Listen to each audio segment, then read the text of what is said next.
Hello friends, bullet Sarojini এপিসোডে সবাইকে স্বাগত। বুলেট সরোজিনী এপিসোডে আগামী পর্বগুলোতে দেখানো হবে নতুন করে সিঁদুর পরিয়ে সরোজিনীকে বুকে জড়িয়ে নিল রণ। সরোজিনী যখন এই ডিভোর্স পেপারে সই করে সেটা তার সামনে নিয়ে যায়, তখন রণ বলে, এটা কি? সরোজিনী বলে, আপনার দেয়া সেই ডিভোর্স পেপার আমি সই করে দিয়েছি। সরোজিনী বলে, আমি তো সেদিন বলেছি আপনি না চাইলে আমি আর কখনো আপনার সাথে কোনো সম্পর্কে জড়াতে চাবো না, আপনাকে বাধা দেব না। আর আমার ভালোবাসা যদি একটু খাদ না থাকে তাহলে জীবনটাকে আটকে দিবে।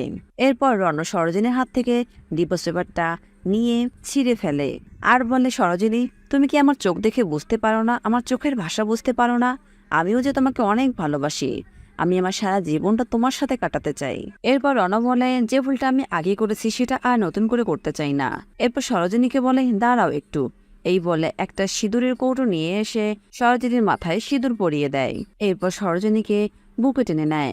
এমনকি সরোজিনীকে এটাও বলে যে আপনার হারিয়ে যাওয়া ভাই বোন সবকিছুকেই আমি ফিরিয়ে দেব। আপনার হারিয়ে যাওয়া ভাই বোনকে খুঁজে পেতে আমি আপনাকে সাহায্য করব। এই কথা শুনে তো সরোজিনী অবাক হয়ে যায়। অন্যদিকে মৃণাল জানতে পারে রাগিনীকে পুলিশ অ্যারেস্ট করেছে।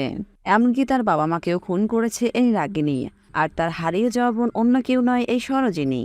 এরপর মৃণাল তার ছোট বোনকে জানায়, আমাদের হারিয়ে যাওয়া বোন অন্য কেউ নয়, এই সরোজিনী। এটা শুনে তো অবাক হয়ে যায় মৃণালের ছোট বোন। তো বন্ধুরা, অবশেষে সরোজিনী তার হারানো ভাই বোনদের ফিরে পেল এবং তার ভালোবাসাকেও ফিরে পেল। এই ছিল আমাদের আজকের পর্ব। বন্ধুরা, পরবর্তী ভিডিওগুলো পেতে আমাদের টলি স্টোরি টাইম চ্যানেলের পাশে থাকুন আর আপনাদের সুন্দর মতামত আমাদের কমেন্ট বক্সে কমেন্ট করে জানাবেন। ধন্যবাদ।